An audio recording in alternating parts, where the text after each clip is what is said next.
बुद्धिमान मंत्री बीरबल जो काम कई मजदूर मिलकर भी कई दिनों में निपटा पाते थे, वह कार्य राक्षस एक ही दिन में कर देता था। काम पूरा करते ही वह दूसरा काम पूछता।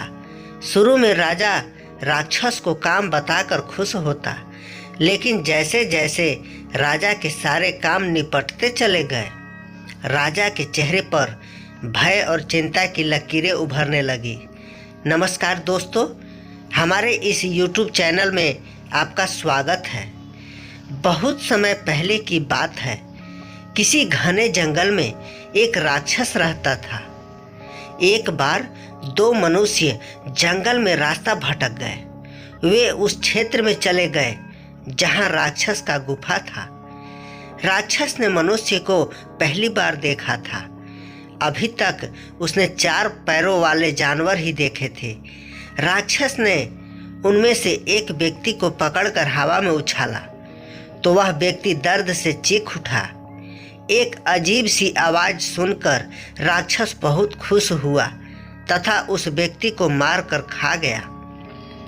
अगले दिन दूसरी व्यक्ति को भी उसी प्रकार मारकर खा गया जैसे उसने पहले वाले व्यक्ति को खाया था।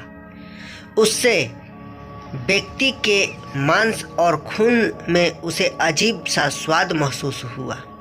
वैसे भी वह जानवरों का खून पीकर ऊब गया था, सो मनुष्य के खून का स्वाद उसे जानवरों के खून से अच्छा लगा। तब उसने सोचा कि मनुष्य का ही शिकार किया जाए। अब वह मनुष्य की तलाश में निकल पड़ा। 3 दिन तक जंगल में भटकते रहने के बाद राक्षस को एक गांव दिखाई दी। ऊंचे ऊंचे मकान राक्षस ने पहली बार देखे, किंतु मकानों के दरवाजे देखकर राक्षस असमंजस में पड़ गया। उसमें घुसने की कोशिश करता, किंतु घुस नहीं पाता क्योंकि दरवाजों की ऊंचाई कम थी तथा राक्षस को दरवाजों से घरों में आदमी दिखाई दे रहे थे, किंतु वह उन्हें पकड़ नहीं पा रहा था।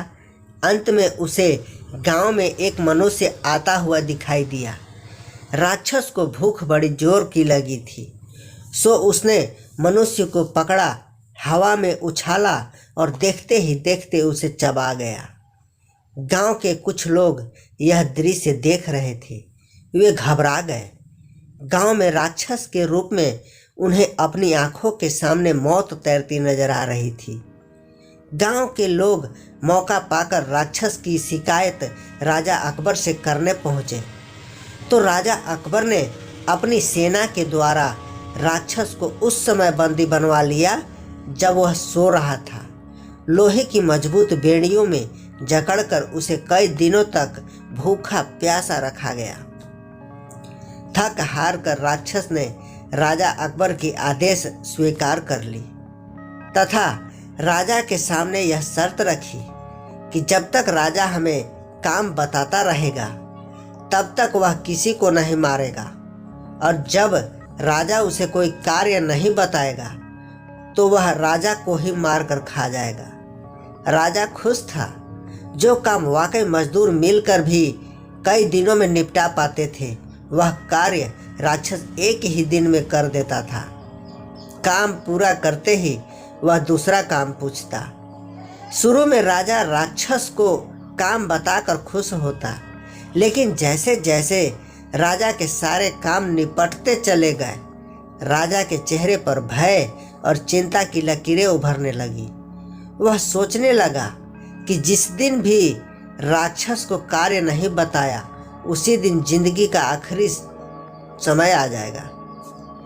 राजा को परेशान देखकर मंत्री बीरबल ने राजा की परेशानी जानने का प्रयास किया। राजा अकबर ने मंत्री बीरबल को अपनी समस्या बता दी कि अब उसके काम पूरे होते जा रहे हैं, शीघ्र ही राक्षस उसे खा जाएगा। मंत्री बीरबल बहुत चतुर और बुद्धिमान था। काफ़ी सोच विचार के बाद बीरबल को एक युक्ति सूझी। उसने राजा से कहा, अब जब भी राक्षस कोई काम पूछे तो उसे कहना कि इस कुत्ते की टेढ़ी पूंछ को सीधा कर दे। राक्षस के काम पूछने पर राजा ने वैसा ही किया जैसा कि मंत्री बीरबल ने सुझाया था। राजा अकबर ने कहा, मेरे पालतू कुत्ते की पूंछ को सीधा कर दो। राक्षस राजा अकबर की आज्ञा के अनुसार कुत्ते की पूंछ को सीधा करने की कोशिश करता रहा, किंतु जितनी बार भी वह पूंछ सीधी करता, थोड़ी देर में पूंछ फिर से टेढ़ी हो जाती। अंततः राक्षस ने हार मान ली और जंगल में लौट गया। मित्रों, कहानी आपको कैसी लगी?